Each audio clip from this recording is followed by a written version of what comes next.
Welcome to Total Retail Talks, your podcast channel for retail knowledge.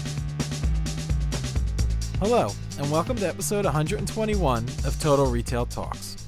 I'm Joe Keenan, Executive Editor of Total Retail. Today I'm joined by Andrew Blachman, Chief Operating Officer at Tophatter, a live mobile auction marketplace. We're going to be discussing Tophatter's strategy for growing its business in the competitive e-commerce space. Thanks for joining me, Andrew. Thanks for having me.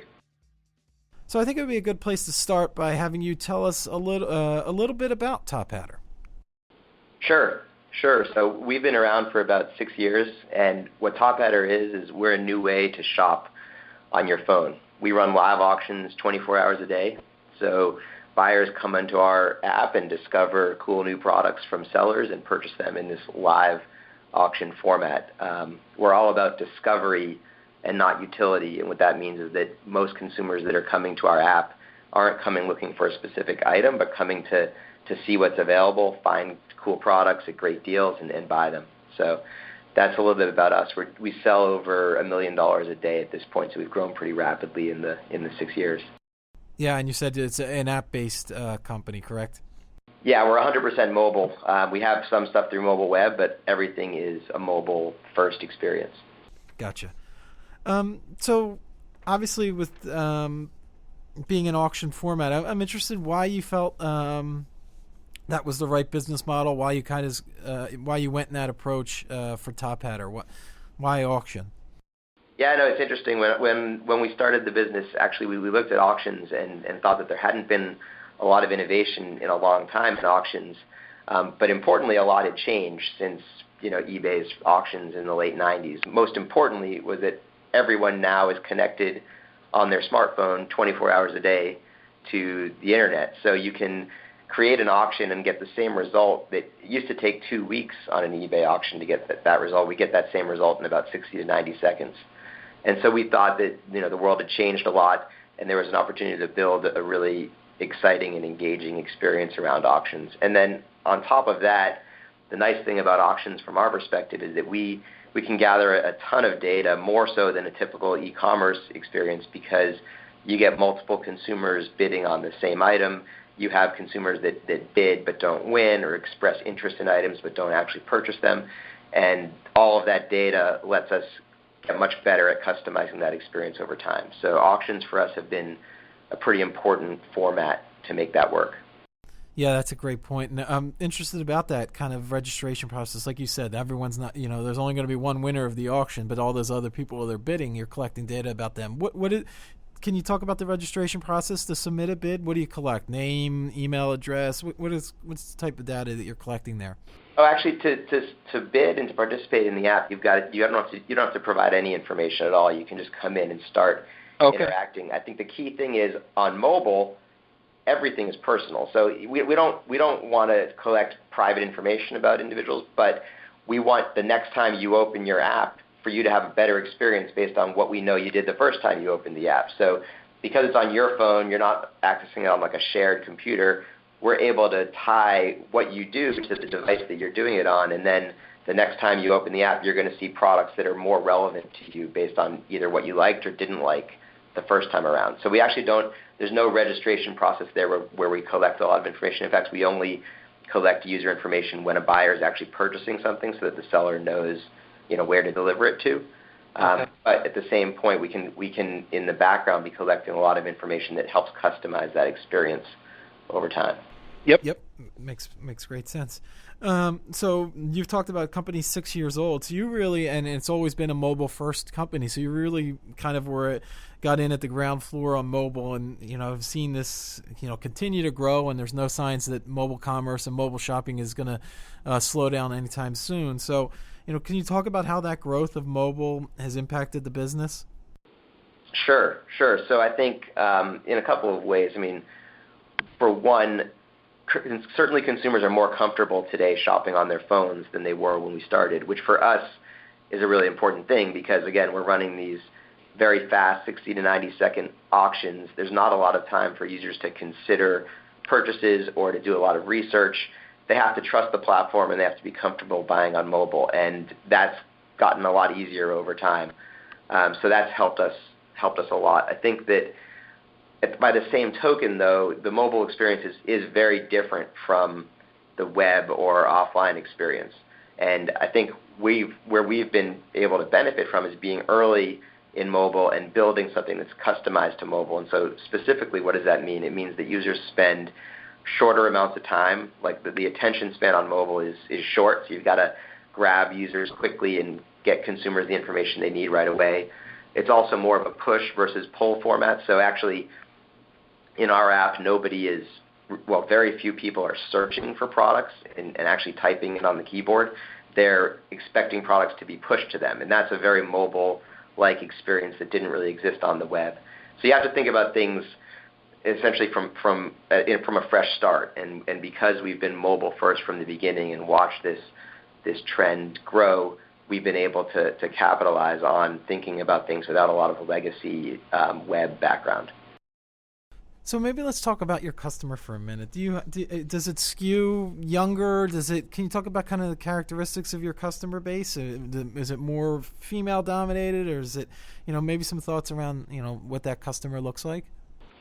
Sure. Yeah. So when we started it, we were almost entirely women using the app, and today we still skew heavily female, but it's shifted over time, and that's been more of a result of the types of products that we sell than anything specifically about the app. So in the beginning, we were mainly in like fashion, jewelry, accessory products. Now we also sell a lot of electronics and home goods, and so the audience is diversified a little bit. Mm-hmm. So I think we're about 70% female, 30% male today. In terms of age bracket, this is actually interesting because mobile skews a little bit younger, but our customer is actually much more in line with typical e-commerce customer. Although that's getting younger as we grow bigger, but you can think of our customer as very similar to the customer that would have in one period of time shopped on turned on the TV and shopped through QVC or HSN and home shopping, and now they're looking for that entertainment elsewhere. They're looking for that on their mobile phone, and we provide that shopping experience on their mobile phone. So we have users that run the gamut from anywhere from 18 up into like the 60, 70 range. So pretty wide. Yeah, quite a spectrum. So they're coming for you, like you said, it's more about discovery, right? They're not coming with a specific product in mind. They're coming for to kind of be push product and kind of that discovery angle. Yeah, exactly. We actually call ourselves the anti-Amazon because Amazon's all about utility, all about getting a product quickly, knowing exactly what you want, price comparing. We're the opposite of that. We're much more like walking into the shopping mall as people used to do. When I was growing up, go to the shopping mall and have fun and see what's there and find something cool and walk away with a great deal. Yeah, more akin to the offline shopping experience. So then, 6-year-old company, as you mentioned. So what are you guys doing in terms of marketing to grow that brand awareness? And I'm interested, you kind of have the dual angle here of if you want to generate and bring shoppers to the site, but also product sellers as well, I would imagine, correct? Yeah, that's right. Although, excuse me, we have a different approach for buyers and sellers. Like, we're not trying to be a peer-to-peer marketplace. So on the seller side, we actually have an account management team and a sales team that's going to work with large professional sellers or brands or retailers that are looking to move a lot of product. So that's a very, it's an important approach, but it's very different from our marketing approach on the consumer side. On the consumer side, we're trying to, because we're this entertaining experience, we're trying to find shoppers where they're looking for that bit of entertainment. So the best channel for us so far in our growth has been Facebook, as a mobile channel where people are killing some time, having some fun, and our shopping experience plays really well into that format. It's a challenge for us because we're not able to say, come into Tophatter to bid on this specific item right now, because you come to Tophatter and that item might not. That's what I was going to say. By the time they get there, it's gone. Exactly. So it's been all about marketing the experience and then marketing through our consumers as well to share that experience with their friends. So that's kind of been our strategy. Mm-hmm. Yep. And then you've talked about kind of the speed in which the site operates, 60 to 90-second auctions. So obviously tremendous velocity and products are moving very quickly. So let's talk a little bit about the strategy around product. I guess it's a kind of the expanding categories you've mentioned. Is it sort of the more the better type approach when it comes to what you want to feature on the site or on in the app rather?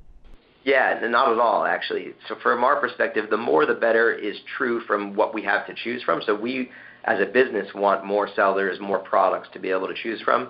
But we don't want to provide unlimited shelf space in the app for consumers to have to sift through. In fact, a big thing of what we do every day is we actually constrain the number of items that are going to be sold every day so that we know, well, for one thing, that the site is competitive and that people that come into the site see other people participating and bidding. As if you walked into it's kind of like walking into a store where you don't see other people shopping. It's a lot less trustworthy. So that's a big part of it, is trying to manage for competition. But the other part of it is the more we constrain, the more we're able to choose from our sellers the best performing products from the best performing sellers, and we have a lot of leverage there. So we do want to be in lots of different categories at lots of different price points, but we don't want there to be unlimited shelf space. So today we're running about 100,000 items a day, and that's going to grow, but that's going to sort of grow in line with our consumer audience, not faster than it. Gotcha. And then is that experience customized? So if I am on the app, I'm seeing a certain set of products, and then my wife or someone else that gets on there and has purchased before, she'll see a completely different set of products. So it's customized to each user. That's right, it is. Although any user can find any. It's not as if things are hidden from users. So if you want to find products that are available live on the app right now, you can the same way that anyone else can. But we know that a user doesn't have time to look through a couple hundred items that are live at any given time. So the personalization is much more in the way that we sort items to the top of your list or to the bottom. So yeah, the more we know about you, the more that you use the app, the more customized that experience gets. And then also the more personalized the experience will get in terms of when we tell you it's likely a good time for you to come back because we're selling items that you'd be interested in.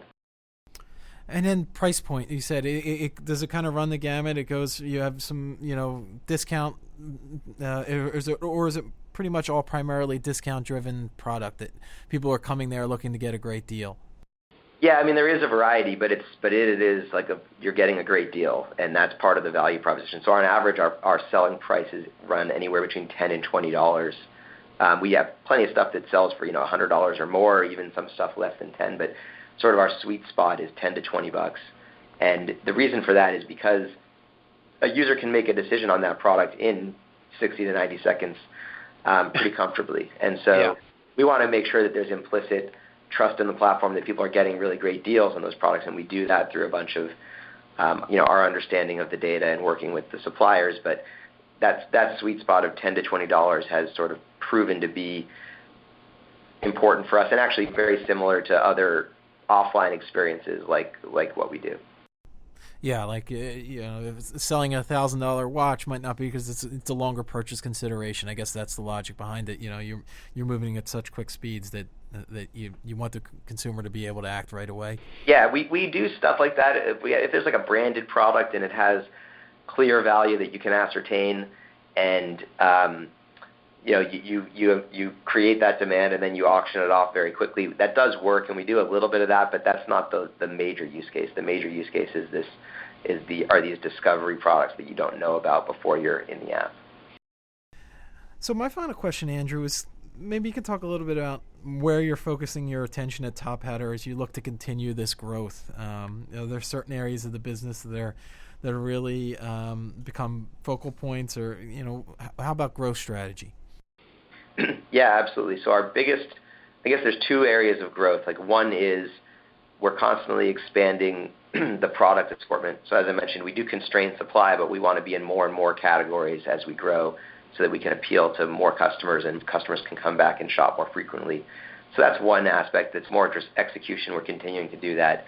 But the other big thing for us is international. So today we about 80% of our purchases are in the U.S., and we actually just this year turned on international, so international is now already 20% of the business, but that's primarily Canada and a few other English-speaking countries like Australia and the UK. And we're looking over the next 18 months to really go global with the platform. So that's a big source of growth for us. And it's challenging because you have to have supply that can ship everywhere very quickly. And also we have now consumers from different markets bidding on the same products. And so there's a bunch of work we need to do, but it's clear that the same experience that works here in the U.S. is also popular overseas. So we're excited to grow that. Yeah, I was going to ask about one. You've already mentioned fulfillment of those. So I'm guessing most of the sellers are they U.S.-based companies or U.S.-based brands that are sellers. So you have that fulfillment challenge. But then also another thought that came to my mind when you mentioned international is just the challenge of currency. And if you have a customer, in wherever it may be in the UK or bidding on something where I guess everything's bid on the dollar, I would imagine, right? No. So you can use our app today in, I think, 5 or 6 different currencies and it separately. So the currency thing, I think we've solved. The supply thing, yes, you're right. And our supply isn't 100% U.S. today. It's about actually half U.S., half international. But it's really important that we work with sellers that can ship quickly to different parts of the world. And also from a personalization perspective, not to circle back to the question you asked earlier, a user that comes into the app from, let's say, Brazil, we're going to show them products that ship quickly to them. So we don't have to have 100% of products shipping fast everywhere, but we need to have, we need to have enough in a certain market to be able to fulfill that customer. Yep. Okay, great. Well, I want to take this opportunity to thank Andrew Blachman of Tophatter for joining me today. Please check out our podcast channel page, mytotalretail.com/podcasts for show notes. Total Retail Talks is available on iTunes, Google Play, and Stitcher. But make sure to subscribe on our podcast channel page as well. Thanks, and I look forward to you joining us on the next episode of Total Retail Talks.